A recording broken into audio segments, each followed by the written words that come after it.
Hannah spent years healing from the emotional wounds of her upbringing. But through relentless self-discovery, she found wholeness, except for a lingering sense of shame that she couldn't explain. Then for her came a moment of clarity. The shame wasn't fully hers. It had been passed down generation after generation. She realizing this, Hannah embraced a profound calling to break the cycle. She didn't yet know how, but she knew her healing wasn't just for her. It was for her ancestors and for future generations.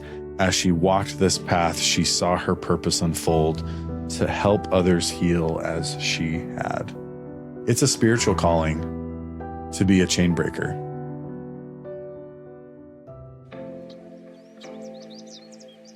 Acting on emotions as guides to truth.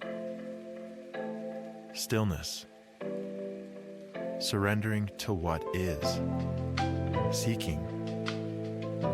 Using my gifts with purpose. Light. This is the emotional blueprint.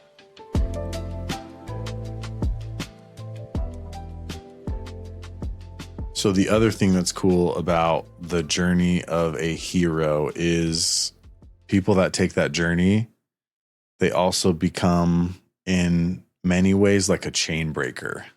You've talked about this before, yeah. And so what does it mean to be a chain breaker? I want to share a story and then answer that question together. So this is a story of one of my clients. It's a very sacred story that I have permission to share, and I changed up some of the details to kind of protect their identity. So Hannah spent years healing from the emotional wounds of her upbringing. And she grew up in Japan. She had an absent father and an emotionally distant mother. She struggled, like many who grew up in Japan, she struggled with feelings of shame. But through relentless self-discovery, she found wholeness, except for a lingering sense of shame that she couldn't explain. She's like, I don't get it. I have defeated the dragon, and she has. So why am I still feeling this undercurrent of shame? Beautiful question. Then for her came a moment of clarity. The shame wasn't fully hers. It had been passed down generation after generation. In this moment of clarity and kind of spiritual insight, she saw her grandmother's struggles, both of her grandma's struggles. One was treated as secondary, forced to prove her worth just to sit at the family table, because her grandma was married into the family, and they weren't. Yeah. So they would make her eat dinner on the dirt floor or in the kitchen until she proved her worth, which is not uncommon in that culture at that time. Crazy. Her other grandma worked tirelessly, yet never feeling enough. So this is a really powerful principle. Their burdens had become hers. She realizing this, Hannah embraced a profound calling to break the cycle. She didn't yet know how, but she knew her healing wasn't just for her. It was for her ancestors and for future generations. As she walked this path, she saw her purpose unfold to help others heal as she had. Okay, so there's this really powerful study from a book called It Didn't Start With You. And one of the studies they talk about is they do these studies with mice. And they expose these mice to, they have a shock collar on these mice. And then as soon as they shock them, they expose them to like this lavender smoke, right?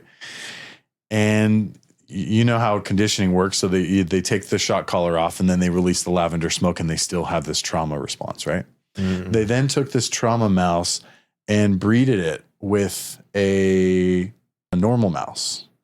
And then these mice had babies. And then they took the baby mice that were never exposed to this lavender smoke, and they put them in the cage. They release the lavender smoke, and they have this trauma response, even though they had never personally experienced it. And they have found that this type of generational trauma is a buzzword lately. We could call it that if you want to, can be passed down. In the studies, they've really shown it's like 3 generations deep. That's crazy. And did you know that only 2% of what's passed down genetically are physical traits? That means 98%. The other 98%, they're non-physical traits like personality and the traumas that come with it. And sometimes emotions that we can't explain. Now, without getting, this can be a topic that you can get lost in really easy. What is the value of knowing? What was the value of this client of mine knowing that this pain wasn't hers? Well, it created a really cool, meaningful, it created understanding like, okay, this isn't mine. This is why. Yeah, this is why. And it can create added meaning for us to heal from our pain, that it's not just for us. And it's obvious for people like, oh, it affects future generations. Well, that's obvious, like our kids. But there is spirits that have gone before us, our ancestors, that cannot fully heal unless we heal our own. It's on both sides. Mm-hmm. Interesting, yeah. I had this powerful experience with, again, I'm going to change some of the details to preserve some of their identity. I had this really powerful experience with someone that I saw, and she came into me and she told me this sad story about how her brother just killed himself. And her brother were close, super close, man. They were like yin and yang. And she was deeply sad and she was really open to this. And as she was going through her pain, I could sense her brother being in the room with us.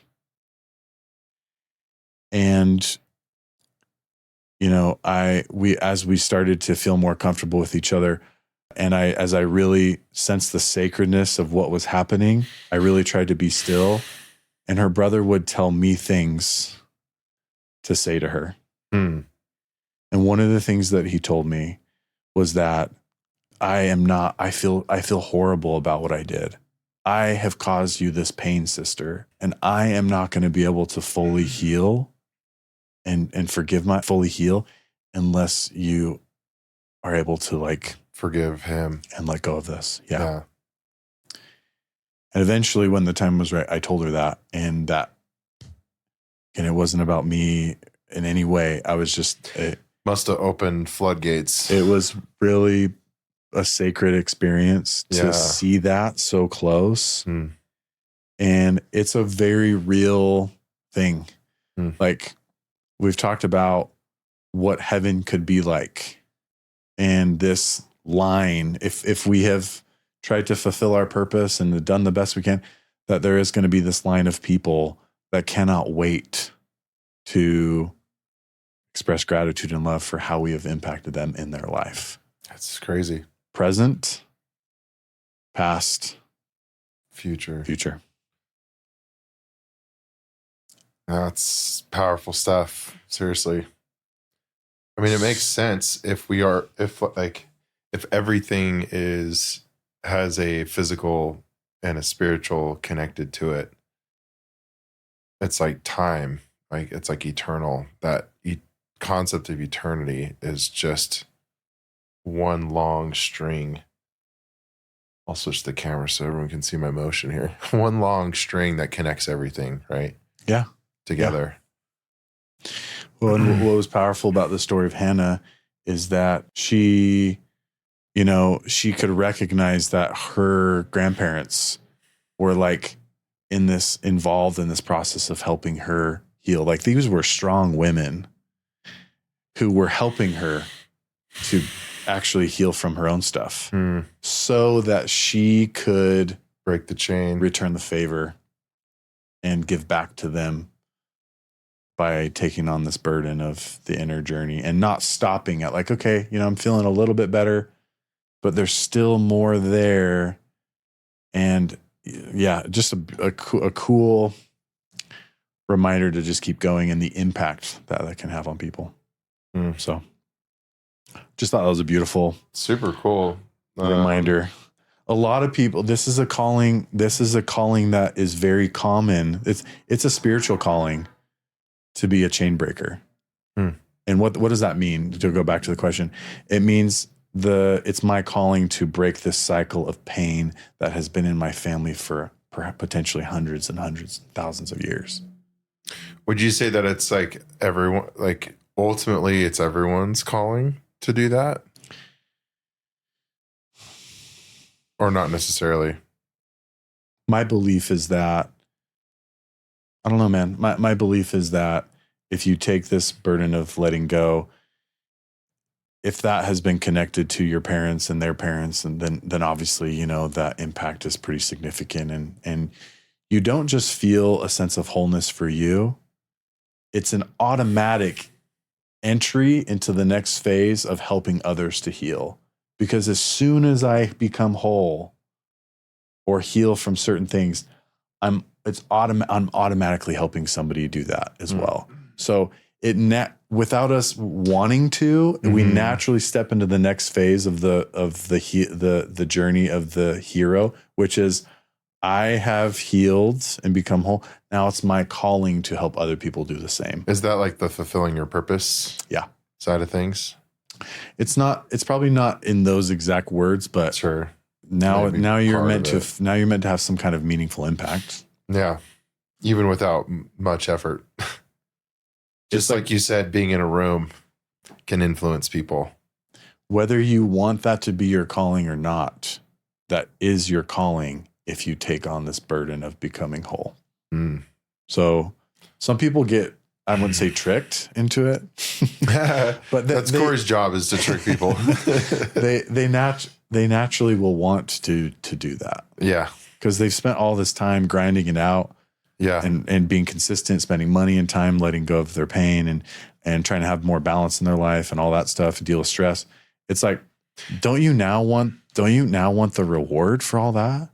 Like the payout of that? Yeah. It's like the momentum is picked up. And there's no payout like being a light to people. And we're not even the light. We're the lantern. To be the lantern that the light can shine in to help or guide someone. It's like just being a part of that. Just being a candlestick. Yeah, candlestick. Being that has such a huge impact on us. Yeah. It softens us, keeps us humble. For sure. It changes our life for the better. We become just more full of light over time, and then we start to comprehend. Yeah. We can get to, and like you said, it's not like you can acknowledge that you're just carrying that light. You're just a vessel, right? You're just a man or a woman carrying out the purpose of like carrying that to other people. You're carrying out the purpose of the great hand, the hand of the healer, basically. Yeah, you're just a servant of that, basically. Yeah. So you become a therapist without knowing it. Well, I'm just kidding. It's sometimes it's not that. Well, yeah, and I know you're kidding, but I think that's actually a good comment, because sometimes it's not that on the nose. Like it could be like, now a river rafting guide is my call. Totally. Like, yeah, it can be so many things, but what is the natural shift of the other part, the other inevitable part of somebody's calling is they start to feel how important it is to pay attention to how they pay attention.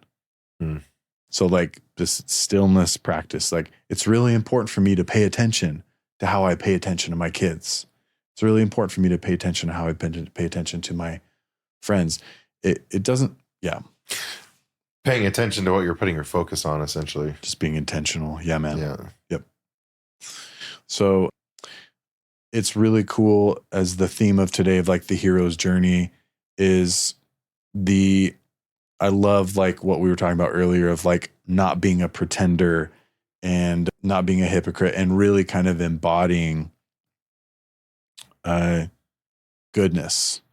And there's one quality that is worth us talking about that is a necessary quality to make it through this process of the hero's journey. So the question I want to ask is, what is the most important quality for somebody to embody to successfully make it through the journey of a hero and to then fulfill their purpose? Okay. That quality there's many qualities. I'm not saying there's just one, but can I answer? Please. Is it just to be a student? Yep. And we're going to get more specific with it. Yep, you're spot on. And that is a perfect segue into the quality of meekness. So, what is meekness? What does that actually mean? It means to be a student. I like to view meekness as a trunk of a tree. Mm. And then if you look at the roots of it, there's like 3 main strong roots to meekness. You hit the nail on one of the big ones. Responding to truth and feedback wherever it comes from and however it is delivered. So my wife, let's say I come home tonight. This will probably happen, by the way. And my wife is like, hey, like, you didn't let me know I was going to be that long. Like, you need to be better. I don't know. Let's see. I'm just kidding. This is not going to happen tonight. But let's say she yells at me, telling me that I need to be better at communicating. This just happens every time. That's what he's saying. But I love the challenge of no matter how it's delivered to us and who it is, that's a specific branch, specific root of meekness. We are able to take feedback that's delivered poorly because most people aren't that good at it. Yeah. And we're able to take feedback from people that we view as insignificant maybe or not important or whatever. Yeah. We can learn from. That is a specific root of meekness. It's so important. Yeah. I'm not, it's easier for me to dial this in my job because I've seen the value of this, but letting go of the ego of the therapist is, I'm not the teacher. I'm actually the student with you. And from that space that I try to be in is where I have learned the most valuable lessons in my life. It's where I've learned mostly everything that we've talked about and all these questions and whatever has come from that space. Who was it that we chatted with last podcast? Was it Christy? Yeah. You're reminding me of like something she said and I can't even remember what it was. But yeah, there was this like objective, you asked her like what makes her good. And it was almost like, she just took interest in people and like curiosity, genuine curiosity. And it was like a willingness to almost be the student. That's exactly what it is. Right? Like she didn't look at herself as like, I am here to fix people or be this amazing vehicle it's like, she may have done that, but that wasn't like her perspective of her job, or that's not why she did it well. It's because she took a genuine curiosity lens of curiosity into everyone's life. And it was like an opportunity for her to learn from that. And that's such a powerful reminder of how can I approach my relationships to connect better? How can I approach dating situations to connect better and to win the girl over or whatever it is. Meekness is this natural curiosity. This is just one element of it, but it's a really important element. And it's people really are drawn to this. Yeah. Well, and think about how much more someone with that angle to like come and approaches life from that angle can learn or gets to learn. Oh my gosh. Imagine if I only believed I could learn from kings. Or It's these like, great. good luck. I'm still Yeah. going to learn, but I'm Yeah. filtering out 95% of what's possible. Of opportunities that are presenting themselves. Easier said than done. Because it's a natural tendency to like discount this person's below me. Exactly. Like we for sure probably it's in some degree might have all done that or do that. But yeah, So it's really powerful what you're saying. Because those thoughts are natural. They come from the ego or totally Satan. Because they don't want you, there's this force. They don't want you learning. They don't want you to they don't want the dimmer to go up. Exactly. So there's this real battle going on. So just the recognition of that, though, the awareness of that, like this is going to happen. I'm going to have these thoughts that discount. I can't really learn from this person. This person really doesn't know what they're talking about, or they have whatever. These natural judgments goes back to that biblical passage. Man looketh on the outward appearance. Yeah. But the Lord looketh at the heart. And so trying to tap into that more. I think my point is like practical application, try to recognize those thoughts, and they're just thoughts. They don't actually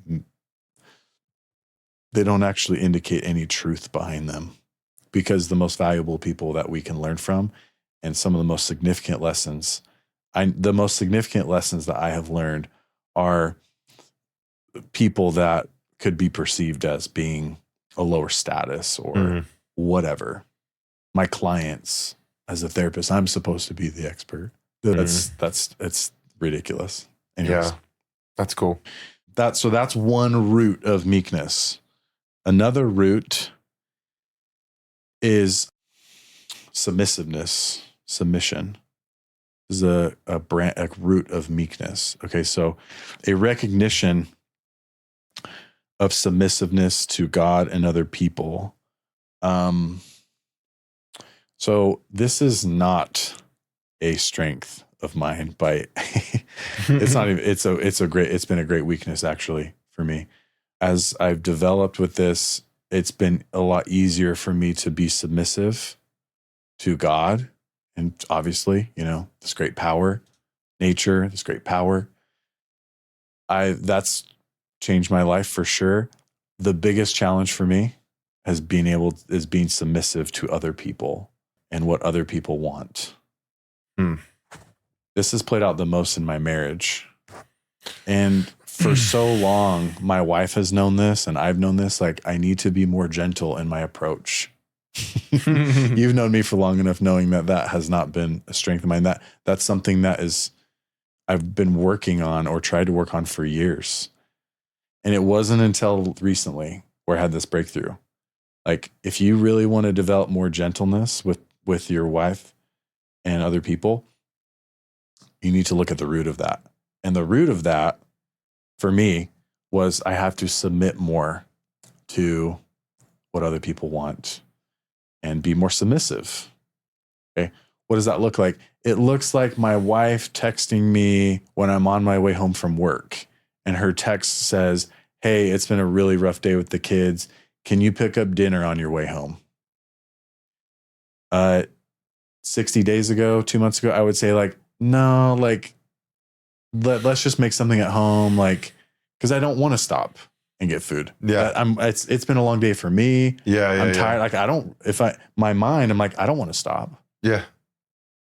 But if she's not thinking about me, she's not thinking about it for herself. Whatever. But it's basically is like, I don't really want to stop and we can just make something at home. So it's fine. Right. And that might not be that big of a deal, but it's a big deal to me if I want to develop more gentleness in my relationships because I have to submit more. And that looks like me just responding like, for sure. Yeah. Yeah. It's not to be confused with submitting to an abuser. Thank you for that. Yeah. Or something that's unhealthy. Because people would probably, think of submissiveness as also this like idea that, oh, women submit to misogyny or whatever. Another good word for healthy submission is selflessness. It's me like, okay. Well, it comes down to like do unto others as you would have them do unto you. It's putting other people's needs before your own more often. Yeah. Well, that's an interesting cultural saying, put other people's needs before your own. That's actually one of the more unhealthy things that we can actually do. But you're spot on because we have to make sure. And what are our needs truly? Well, it's the spiritual connection. It's the physical, making sure that we are taking care. Like that needs to come first. But as we're doing that, then yes, we need to. I guess it's like wants versus needs. Like if someone wants something, like, you know, and it doesn't intrude on what your actual needs are, you know what I mean? Then, yeah, you're totally right. Actually, that's funny that I opened up that can.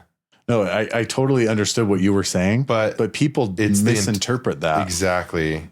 Because when you think about what is a need, it's a need.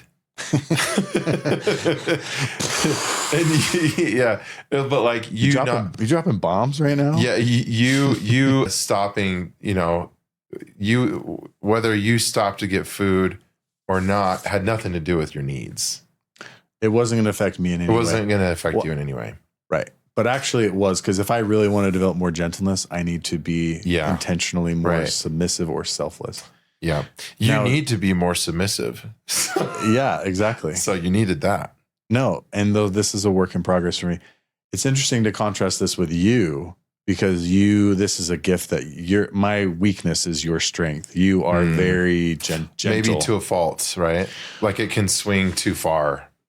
Like I don't take care of my needs, essentially. Like I know for a fact that I probably, and not in like I'm so great I don't take care of myself, but there's probably things that I just have ignored out of fear, maybe, you know? Sure. So but anyway. You've had this, it's just so cool what you've done, because you've built your life on this very selfless lifestyle. And because of that, that is the natural benefit of that is gentleness in our relationships. And I'm telling you, men. And me going to the doghouse. It is too often. Just kidding. One of the most important qualities to have in a relationship is gentleness. Yeah. And it's the lost. Why are we talking about this? These are the lost qualities of our time. Men and women are becoming more masculine. What does that mean in relationships? It means less gentleness. It means more sword fighting and not enough harp playing, scorekeeping or whatever. Yeah. So that's been a powerful realization for me, and I don't know if anyone else relates with that. Okay. We're talking about go ahead. The roots. No, I was just going to say, carry on. The roots of meekness. So one of the roots is humility and feedback from wherever it comes from and however it's delivered. The other is gentleness or submission. And then the other root, which I just think is very important too, is strong self-restraint. Basically, responding rather than reacting. That's an interesting distinction. So carry on. I really like that. Yeah. So one of the other most quoted passages, I think probably on this podcast, is he that is slow to react is of great understanding. So the wisdom in, okay, this person's coming at me pretty heated. They're being really rude. And so the natural emotional response that we are going to have when someone's being disrespectful or rude to us is the emotion of feeling offended. And we can make this assumption Like I was feeling fine before, but then my partner started to be really rude at me. And then all of a sudden I'm feeling really upset and offended. They are the ones that are causing me to feel this way. There's nothing further from the truth. No matter what somebody does to you, they cannot cause you to feel offended. Why? Because offended is our spirit trying to tell us that I am actually the one that's lacking in understanding. It's some of us might have had this experience where someone is rude to me, but I'm actually not offended at all. Or my wife is being rude, but I'm actually not offended. Why? Because I'm in a space of understanding, like, or stillness, where I'm like, something must be going on with her that has nothing to do with me. Being able to see it for what it is. Now, it's okay to feel offended. We have to reverse engineer that, though. We have to remove ourselves from whatever the situation is. And then we have to reflect on, like, what do I need to understand so that I don't have to feel this way anymore? Okay, well, it can be whatever. Well, she's obviously going through something difficult, and it's been a really stressful day for her for this reason, and she's just carrying some emotional weight with her that has nothing, that she's working through, and like, that's fine. Probably the most valuable thing you can really discuss with regards to being in a marriage and having kids and that kind of thing. Yep. So this is the emotion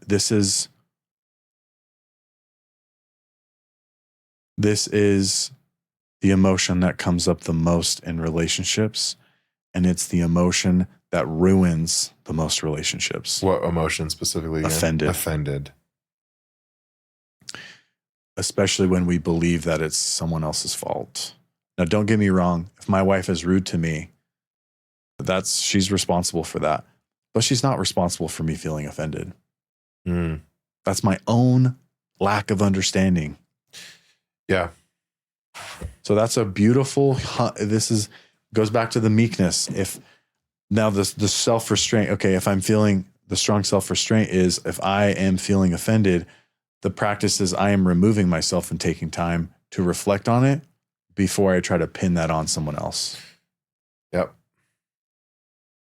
Again, another natural quality that you have that is pretty cool with you. You are all of these things, my friend. You do have this gift of meekness. I feel like I do in one of the roots. You have all three of them. And that's probably why we've been able to stay such good friends over the last 15 years, is because you've been able to put up with all my because I submit to Corey every single day. we're hanging out. No, but honestly, man, you've been such a cool example of that. And there's no coincidence of us talking about this today with Ernest having a neck issue and you being subbed in, because this is you, and it's just cool to talk to you about this. So any other thoughts on, like, what we're going to talk about, like how to develop this and why it's important, but any other thoughts on what it means to be meek? What it means. One of my favorite quotes about meekness or definitions is that it's like absolute power under absolute control. I don't know where I heard that from. I have a sword in my, but it's sheath. I could stab someone. Is it better to be a warrior in a garden, or a gardener in a war or something? I don't like know. That? I feel like people always. I feel like people, that up. Literally everyone does every time they say that quote. It's better to be the warrior in the garden. Essentially, he's willing to lay down his weapons and be in tune with nature and his soft side and the introspective side. But he's a warrior still, because he can stand up and fight when he needs to. That's really beautiful. It's not the absence of strength and of bravery and grit and toughness. It's not that. It's calling up those things when it's absolutely necessary. That's really beautiful, man. It's a great power. And which it's not like, oh, you're someone who's trampled over. No. I think people can get that wrong assumption of what meekness means. It's like, it's I not. don't want to offend anyone. And so, I'm going to let people walk over me. Not at all. In fact, it's like you're able to, I think, call out, people's either BS but you do it from a place which is of grounded in truth and like pure knowledge. You do it with a willingness to have all these. You do it with a willingness to learn from the situations. It goes back to your roots you're talking about. Yeah, that's really cool. Anyway, so should move the mic closer a little bit. Oh yeah, maybe, I don't know. I should. I think one of the most powerful examples of meekness is again in the Christ story. So he had just gone through this exhausting experience in the Christ story in the Garden of Gethsemane, of feeling all of the pain of the entire world in the Christ story, like how exhausting it is when we feel pain. And he, according to the story, bled from every pore. Mm-hmm. Okay. So he's exhausted. Okay. What happens not too long after that is then this group of people come to kill him, to capture and kill him. And Peter takes a sword and chops off one of the captor's ears. Yeah. And what does Christ do? He reaches out and he heals. Talk about strong self-restraint. Talk about the ultimate submission. When everyone would potentially, let's like justify that, or when his apostles, they witnessed him get angry before, and they're probably thinking, oh, he could rain down. He could bring the wrath. sword. He could bring the sword. Yeah. And so it was that like tempering that like little storm that happened. That's actually that's kind of cool. Actually, it's like what I just said. I'm just a great power, tooting my own horn, but like, it's almost like there was the storm that when the apostles were in the ship and they were all freaking out, like this storm's going to take us out, like do something. And he calms the seas. He was sleeping.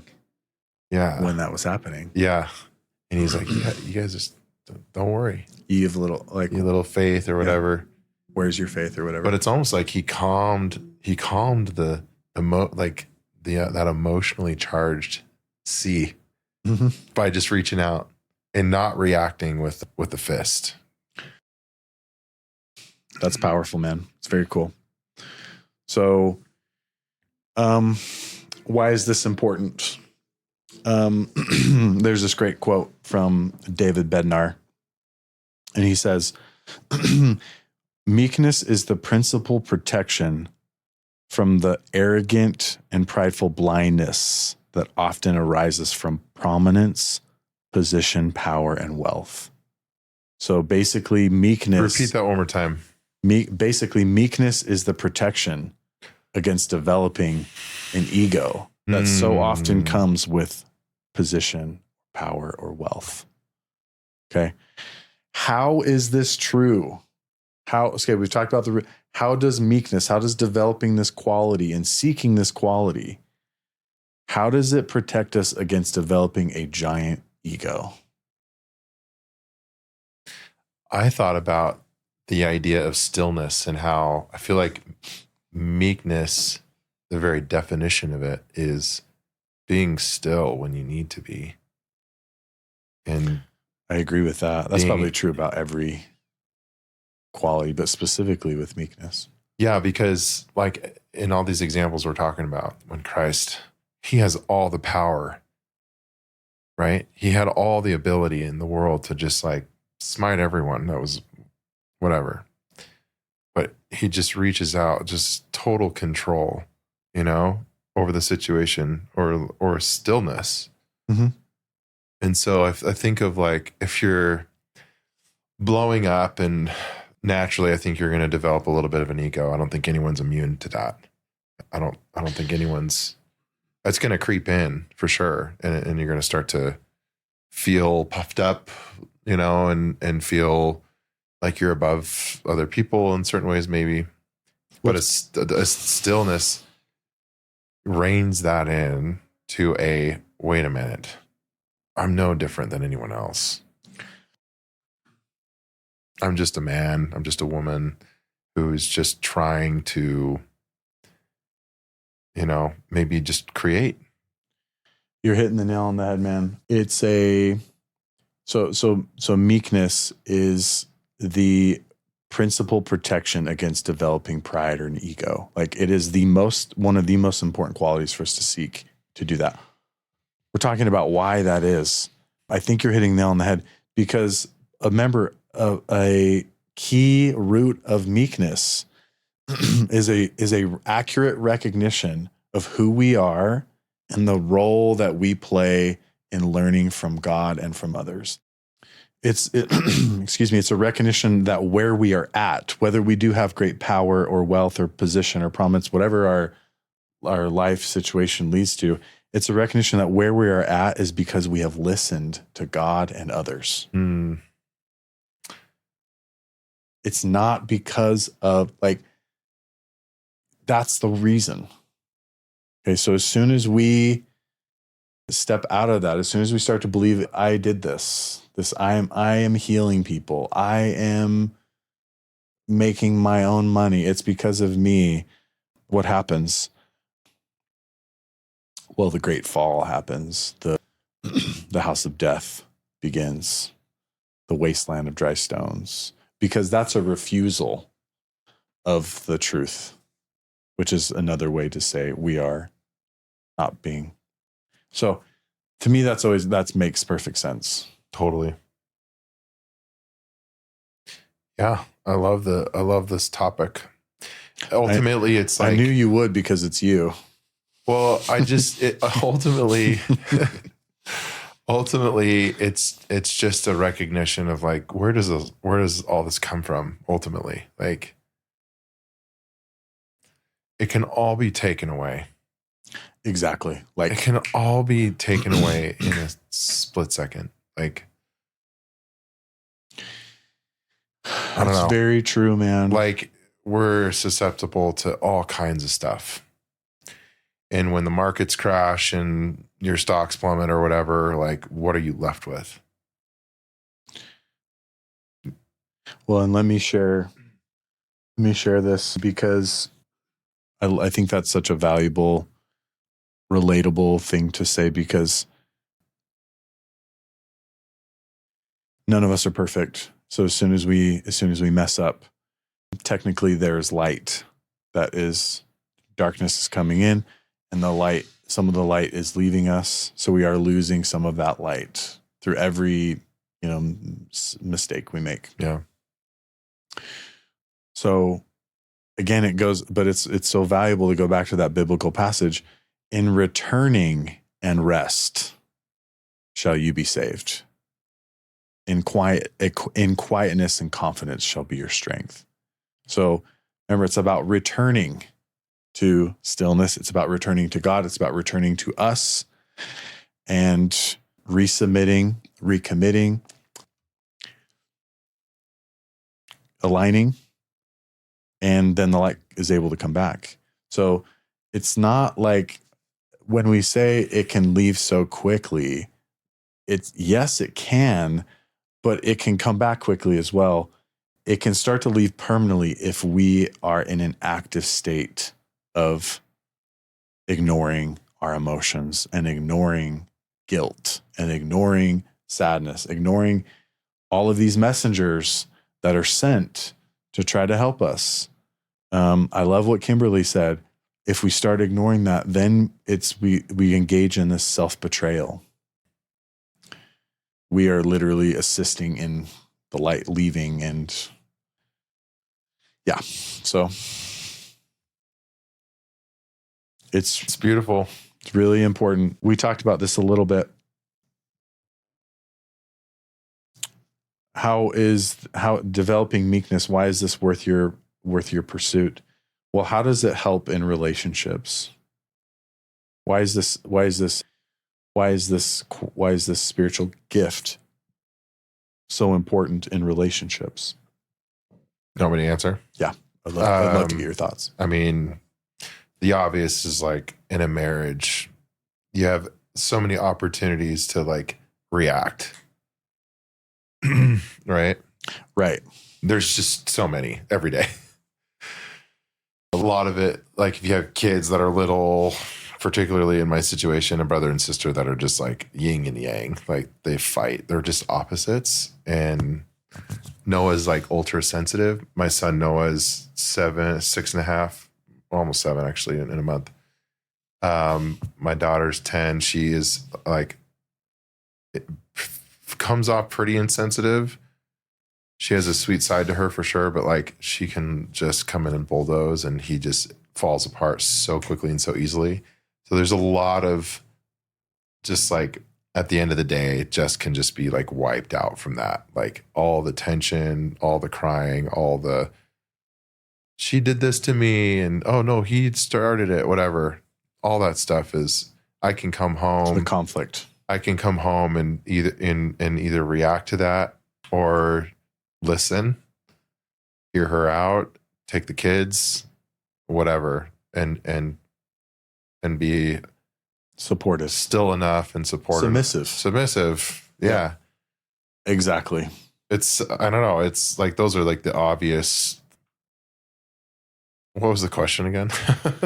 Well, like, how does it help you? Why is meekness so essential? Why is it meekness so essential in relationships? And I think it's a two-way. It because relationships, the very definition of a relationship is that there's not one of you. There's two of you, and if you act like there's just one of you, meaning you're the most important one in this relationship, then it just the relationship can just end. Not having meekness in a relationship is a blind belief that I actually am more important than my partner. Yeah. Good luck.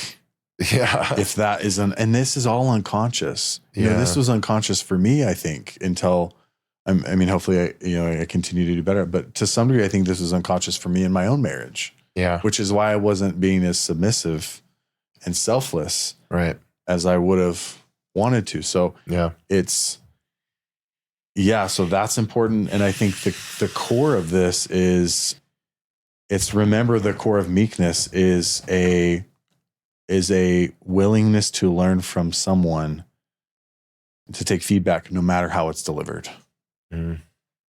I think that is a beautiful gift. This person's being actually really rude, but I'm going to take it good no matter what. I'm going to respond like, hey, like, I am sorry. I definitely forgot to do the dishes, and I'll try to be more aware of that.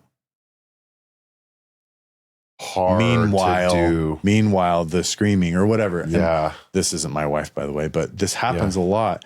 How beautiful the power of that is. We were talking about that response is very pure.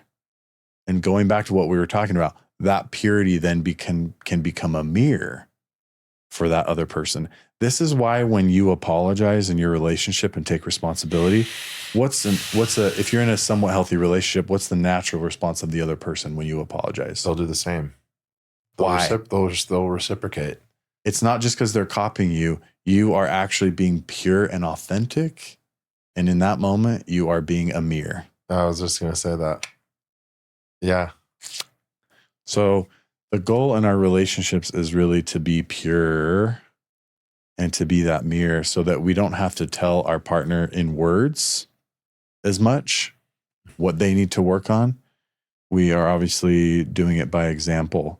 I've already done this experiment in my marriage, because one of the things, it's interesting, in my own marriage, I have been wanting my wife to actually be a little bit more selfless or submissive in our relationship too. Right? Yeah. Whatever that looks like is, maybe a little bit more personal. But for me, it's like, I tried many years to be like, hey, can you try to be a little bit more available to have good conversations? Or can you try to be a little bit more a little less rigid with this and try to be more understanding. I'm saying this vocally, right? How much progress was made from that? Probably none. 0. Yeah. I wouldn't say 0. Yeah, She's great. Yeah. But very little. But as soon as I start to try to be the example of working on my own stuff, dude, I've already seen a huge shift. Yeah. I don't even think she's conscious of it. She naturally is like being more submissive. And that's how you know you're in a healthy relationship, I think. Yeah. The person. They will either responsiveness. They will do one of two things, right? It's like they will abandon or they will follow or rise up or whatever. I don't think there's like a middle neutral ground almost. That's beautiful, man. I love that. Let's wrap up with this. This is a powerful passage. There's a lot of Bible passages. We're going to get some more Buddhism in here too. But the common passage in the Bible says, "But the meek shall inherit the earth and shall delight themselves in the abundance of peace." Oh my gosh, that's so powerful. Because, sorry, go ahead. You go ahead. Well, in one sentence, you're saying they'll inherit the earth, but they're going to receive an abundance of peace. That's the most important part. It's like, that's the most important part, is that ability to feel peace. I mean, and no matter the circumstances, but like, yeah, the reward is inheriting the earth. That's a lot. Let's talk about what that means, because that's a powerful phrase that I don't think a lot of people actually know what that means. And I don't claim to fully know what it means either, but this is an insight that has come to me as I've reflected on it, is in essence, you think of what the earth represents. What does the earth symbolize or represent? Purity. Wisdom. Selflessness. Light. The meek inherit those. It's not a physical thing. No. Yeah. Oh, I do believe it is as well. Right. In my personal beliefs. But this phrase means that those that are not obsessed with power, but instead cultivate inner strength, wisdom, and humility, ultimately thrive. They're the ones that win. Yeah. Without wanting to win. Exactly. This is what I love. Again, it weeds out the pretenders, the illusion of fulfillment and happiness, this grand illusion that exists in the world, that will fall. That great building, that's going to fail. And who is going to inherit the earth? It is the people that everyone in the world is not going to expect will. It's the ones that are developing this inner wisdom and this strength and this gentleness in their relationships, selflessness, all these things that we've talked about. Rather than forcing their way to success, this is the meek. Rather than forcing their way to success, they trust in a higher order, whether that's divine justice or simply the natural rewards of gentleness and patience. To me, that's powerful, because how many people believe that to be successful financially, maybe as an example in life, I have to bulldoze over other people. I have to kind of screw other people over. It's all about like winning no matter what. Yeah. The Michael Jordan story is an interesting psychology of this, because the number one thing Michael Jordan cared about the most, I love Michael Jordan, by the way, but the number one thing he cared about the most was winning at all costs. Obsessed with success and winning. The cost of that, people hated him. It was always the sword. Yeah. Not the harp, not the, anyways, whatever. I just think that is it. I don't like basketball. I don't care for basketball anyway, so it doesn't matter. Being successful, though, does not have to include bulldozing and force.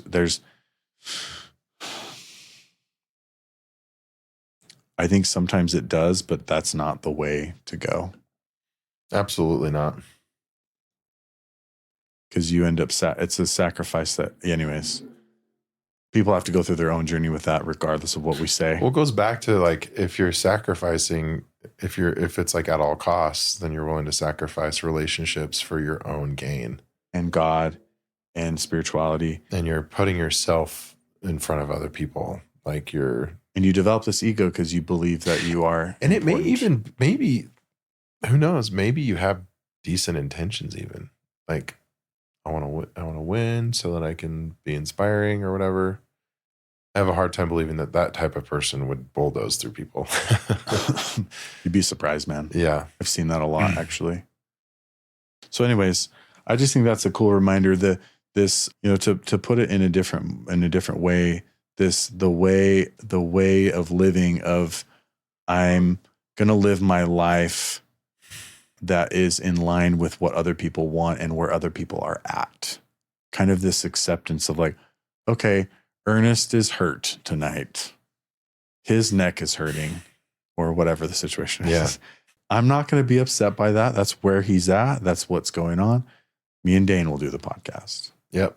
Just accept this. I could resist that if I wanted to. And if I try to resist that, I might even text him and say something that's kind of forceful or manipulative or rude or frustrate, whatever. All that's going to do is potentially negatively affect this beautiful friendship. It'll have a ripple effect that me and Ernest have. And guess what? I might even be able to be forceful and rude and somehow get him to come anyways. Yeah. But guess what? He comes out of his own, because Corey's mad at him or something. Yeah. The vibe and the energy. Yeah. Goodbye to having truth spoken on the podcast. But that's a weird example. It's just what came to mind. Yeah. We love you, Ernest, and your neck problems. I'm still actually pretty bugged about it. We're really upset about it, but so let's wrap up, man. Practical application. So this is a really important quality. How do I develop more meekness?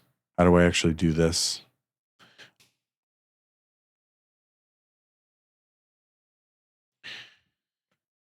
I would love to get your thoughts. Anything come to mind right away? I mean, it's funny. My instant thought was like, I don't know how to teach that. But then when I think about what it is. Yeah, let's learn from the master, actually. Let's learn from myself. The master of meekness. The master of all. The most important trait. But this is a gift you have. So Dane, teach us how do we develop meekness? But if I do have it, it's like, I don't know how to teach it. However, I will say, I think, there was a period of my life where I felt like I don't know if alone's the right word, but I felt like my brother had left on a mission and my sister was in college and it was just me and this was summer of my sophomore year. My brother left on his mission to London. And I've just found myself alone at home with my parents. And it was a very strange transition for me. And I remember just like going home that day and looking at a journal that my brother had left behind. And I don't remember if he said, hey, you should write in a journal or what. But for some reason, I journaled for like 3 years straight after that, all the way up to when I served on my mission. For those that don't know what a mission is for our church, it's just going out and serving for a couple of years in a different place. You're basically leaving everything behind to do that. Anyway, I religiously kept a journal, and I think journaling maybe helped reflect on like, where does everything come from? Maybe. That's really good. A recognition of like, I'm just any guy with, a bunch of feelings, and I don't know, like it allowed me to be introspective. I was already that type of person, but I think getting that out of me and I think perhaps helped, but yeah. I think that's really powerful, man. So that's one thing we're going to put out there is that is something pretty practical that you can do, is having like a I would almost say like a gratitude journal or a recognition journal. Where are the good things in my life coming from? Where is truth and wisdom that is coming into my life? Where is that coming from? And what's cool, the more you recognize it, the more you notice it, the more it begins to permeate your life, and you do start to grow in light. So that's something cool you can do. Going back to the roots of meekness, each one of those has a application attached directly to it. Journaling, I think, can apply to almost all of those roots. Remember, the first root is I can learn from anyone, anywhere, no matter how it's delivered. So actively seeking feedback and then having a rapid and consistent effort, a rapid response and a consistent effort to apply it is key. Okay, let me say that again. You're seeking feedback from your partner, and you're having a quick response to it and a consistent effort. Okay, so what does this look like practically? Once a week, I really recommend approaching your partner and asking the question, what can I do to be a better partner this week? How can I be better at showing you love? And I would love for them to ask that as well with you. So it's you feel like you're working for each other. But that's a beautiful question. And that can help you develop meekness in your relationship, to submit to that and to listen, taking feedback. Yeah, you have to give yourself opportunities to practice, essentially. Exactly. So that's another one.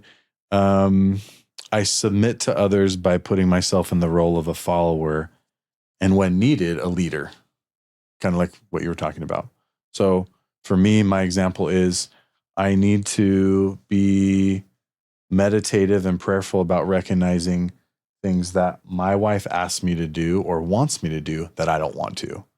It's totally fine. It's easy when my wife wants to do something that I want to do. Like, hey, do you want to go grab food? Oh yeah, I'm hungry. Let's go. That's not necessarily. Or your kids, for that matter. Yeah. Yeah. Yes. Like, Dad, come play with me. I really don't want to get on the ground and play with a lizard. Yeah.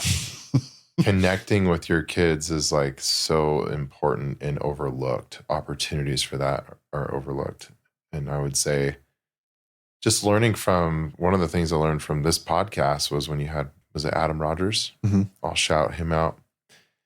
Researcher in the child psychology department at BYU.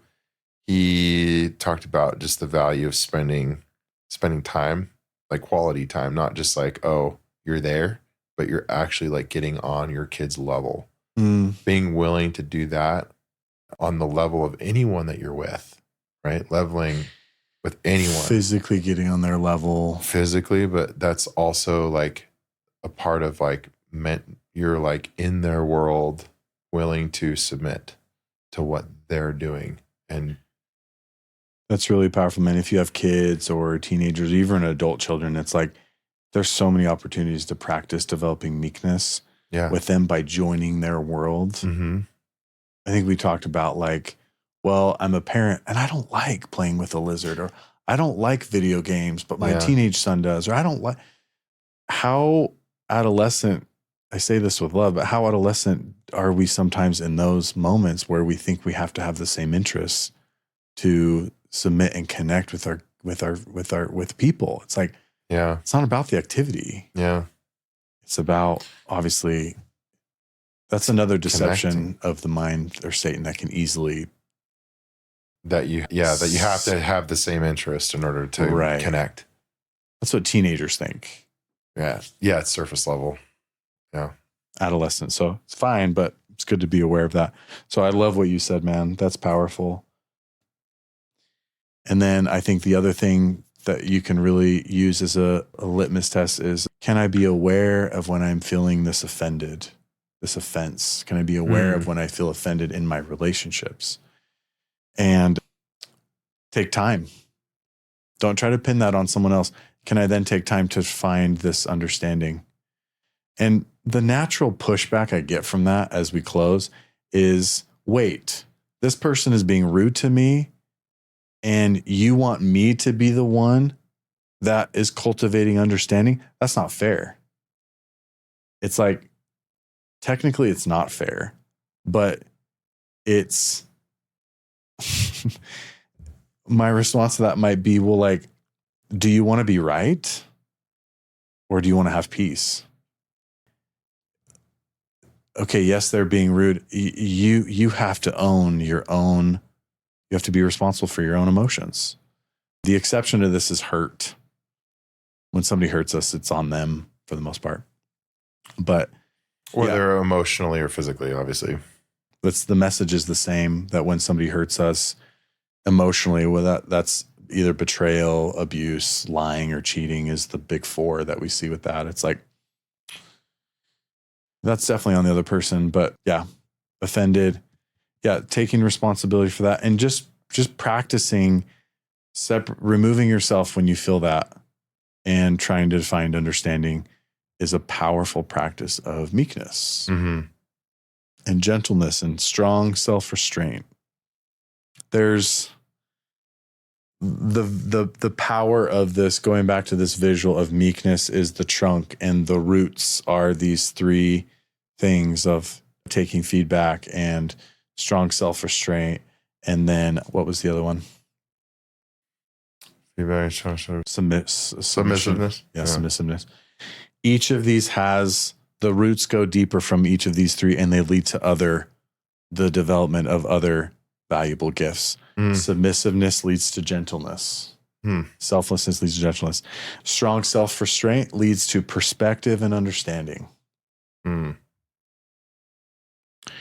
Generally speaking, learning from other people who we might perceive as less than or whatever leads to a more general gift of humility.